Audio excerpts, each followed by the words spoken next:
BJP ಪಕ್ಷ ಇವರಿಬ್ಬರ NDA ಅಭ್ಯರ್ಥಿ ಮಲ್ಲೇಶ್ ಬಾಬು ಅವರನ್ನ ಇವತ್ತು ನಾವು ಅಭ್ಯರ್ಥಿಯಾಗಿ ಕಣಕ್ಕಿಳಿಸಿದ್ದೇವೆ.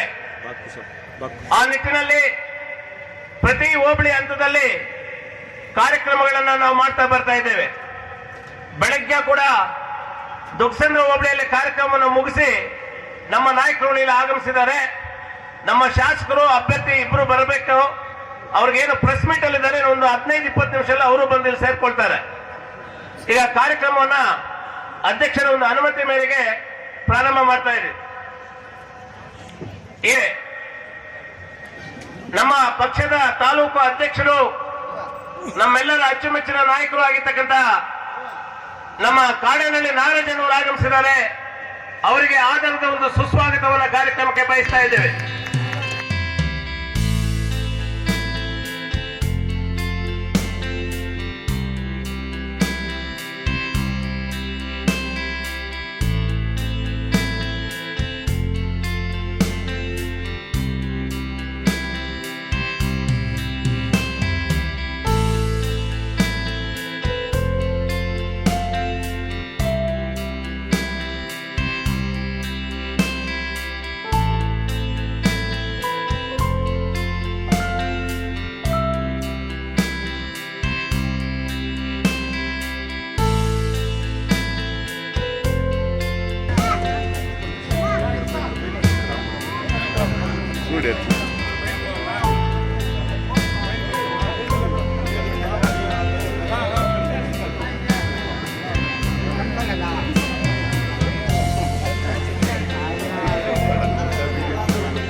जय बोलो भारत माता के, नरेंद्र मोदी ಅವರಿಗೆ, ದೇವೇಗೌಡರಿಗೆ.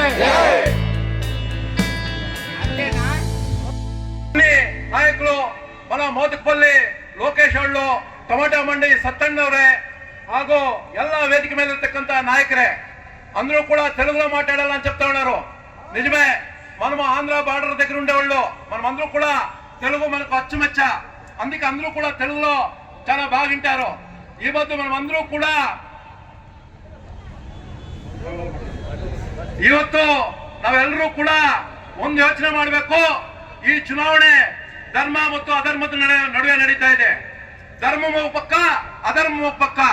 మనం యోచన చేయాల, ధర్మం వ్యాపక్కుంది, అధర్మం వ్యాపక్కుంది. ఇప్పుడు 65 ఏళ్ళు రాజకీయం చేసినట్ల కాంగ్రెస్ అధర్మంలో ఉంది. కారణం ఏమంటే మనకందరికీ తెలుసు. ఈ పొద్దు మన మధ్యలో మనకి ఏజాలు పెట్టి మన జాతులు ఇంగిడిచ్చి ఈ పొద్దు మనం దూరం చేసిండ్రి. సబ్కి సా వికాస్ సబ్కి సాత్ అని చేసింది మన నరేంద్ర మోదీ.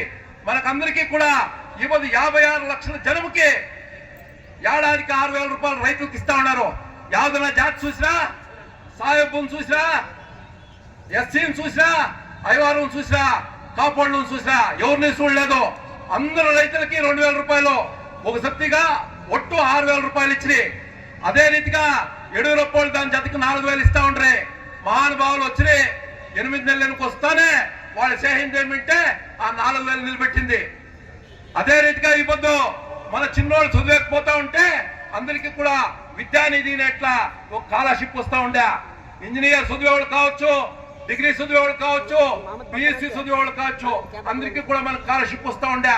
దాన్ని నిలిపేసి వీళ్ళ గ్యారంటీ ఏమంటే మనం చేసిండే మంచి పనులంతా నిలుపుతా వస్తా ఉండేది. ఈ పొద్దు మనకందరికీ తెలుసు, నాయకులు ఉన్నారు కాంగ్రెస్ నాయకులు, వాళ్ళు వస్తే చెప్పాలా, చూడప్పా దేశంలో మీరు 36 సీట్లు కూడా గెలిచేదని చెప్తా ఉన్నారు. మేము చెప్తా ఉండేది కాదు. పాప మీరు టైం వేస్ట్ చేసుకోదండా. దేశం కోసమో ఈ మధ్య ఏమన్నా పక్షం ఉంది అంటే అది భారతీయ జనతా పక్ష ఎన్డీఏ అని చెప్పి ఆ ఎన్డీఏ పక్షంలోకి ఈ పొద్దు దేవేగౌడలు ఏమి పొద్దు నరేంద్ర మోదీని తిరిగా 3వ సతి ప్రధానమంత్రిని చేయాలని యోచన చేసినారు. దానికి మనమందరూ కూడా యోచన చేసి మనమందరూ కూడా ఈ నిలిచింది అట్లా మల్లేష్ బాబు. జేడీఎస్ అయితే కూడా బీజేపీకే ఓటేసేది వాళ్ళు మనమందరూ కూడా తెలుసుకోవాలి. కూడా తెలుసు మనమందరూ కూడా పార్లమెంట్ ఎలక్షన్ వస్తే మీరంతా కూడా మొదలు బీజేపీకి వేస్తా ఉంటారు. ఇళ్ళప్ప మీరు అసెంబ్లీలో మీరు మాకు ఓటు అడగద్దండి మమ్మల్ని అంతా, మేము మీకు వేసేలేదు, మేము వేసేదే జేడీఎస్ కి, అయితే బీజేపీకి సెంట్రల్ లో వేస్తాము అని చెప్తా ఉండ్రి. అయితే ఇప్పుడు సుధీరమో ఏమో మనకు తెలీదు. దేవేగౌడలు మన మోదీ వాళ్ళు యోచన చేసి ఈ కాన్స్టిట్యున్సీని జేడీఎస్ కి ఇచ్చినారు. మల్లేష్ బాబు పాపము బంగారుపేట తాలూకులో 2 సర్తీలు నిలిచి ఓడిపోయినాడు. ఆయనకి ఇప్పుడు మనమందరూ కూడా 3వ సర్తి అవకాశం పార్లమెంట్ ఎలక్షన్ లో చేసి ఎంపీగా చేయాల. మనం అందరూ కూడా ఇవ్వద్దు. ఈడ ఉండే మహిళలందరూ కూడా ధర్మస్థలం సంఘంలో మనం అందరూ కూడా మెంబర్లు అయినాము, అవునా కాదా? సాహిబులు ఉన్నామో, మన హిందువులు ఉన్నామో, అన్ని జాతులు కూడా మెంబర్లు ఉన్నాము. ఆ మహానుభావుడు ఎట్లా వాడు వీరేంద్ర హెగ్డే, వాళ్ళు ఏమన్నా రాజ్యసభ మెంబర్ చేయండి ఎట్లా, అది ఉండేది ఎవరన్నా ఉంటే అది నరేంద్ర మోదీ. వాళ్ళు గుర్తించి వాళ్ళు మంచితనాన్ని చూసి ఇవ్వద్దు. వీరేంద్ర హెగ్డే వాళ్ళని రాజ్యసభ మెంబర్ చేసింది ఎవరు? భారతీయ జనతా పక్షము, నరేంద్ర మోదీ వాళ్ళు. అట్లా వాళ్ళకి మనము వాళ్ళు బెంబలం చేస్తా ఉండేట్లా పక్షమైన ఎట్లా జేడీఎస్ కి మనం అందరూ కూడా ఓటేయాల. ఇవ్వద్దు. సంఘంలో అందరూ కూడా మీరు అందరూ కూడా తెలుసుకున్నారు ధర్మం ఏవది అధర్మం ఏవదిని. అందరూ కూడా మీరు ఇవ్వద్దు. అందరికీ కూడా ఆయుష్మాన్ కార్డు వచ్చిందా లేదా? 5 లక్షల వరకు మనము ಯಾವ హాస్పిటల్కి పోతే కూడా మనం ₹1 ఖర్చు చేసే పని లేకుండా ఇవ్వదు హాస్పిటల్లో చూపించుకోవచ్చు. మొదలు పోతే ఆపరేషన్ ఉంటే 50,000 కానీ, 1,00,000 కానీ, 2 లక్షలు కానీ అప్ చేసి సొప్ చేసి మనం హాస్పిటల్కి పోవాల్సిందే. అయితే ఇప్పుడు నరేంద్ర మోదీ వాళ్ళు వచ్చినాక దేశానికంతా, మన రాజ్యంలో మాత్రం కాదు ఇడీ దేశానికి ఆయుష్మాన్ కార్డు ఇచ్చి, అదే మాదిరిగా ఇప్పుడు 5 కేజీలు బియ్యం ఇస్తా ఉన్నారు. ఎవరు ఇస్తా ఉండేది? నరేంద్ర మోదీ వాళ్ళు. మన ఏమి కరోనా వచ్చినప్పుడు 10 కేజీలు బియ్యం తలకిచ్చి అప్పుడు ఇచ్చింది నరేంద్ర మోదీ, అవునా కాదా? మనకందరికీ కూడా బియ్యం ఇచ్చి ఇప్పుడు 5 కేజీలు ఇస్తా ఉంటే నేను 10 కేజీలు ఇస్తాను చెప్పిన వాళ్ళు ఇప్పుడు 1 కేజీ కూడా ఇచ్చే కాలే. అట్లా వాళ్ళకి మనం ఓటేయాలన్నా, మనము ఇవ్వదు చెప్పినట్లు నడుచుకున్నట్లా నరేంద్ర మోదీ వాళ్ళకి ఓటేయాలని అని కూడా యోచించేయాలా. మనం అందరూ కూడా ఇవ్వద్దు. ఆయుష్మాన్ కార్డు కావచ్చు, మన ఇంట్లో మన చిన్నోళ్ళకి స్కాలర్షిప్లు కావచ్చు.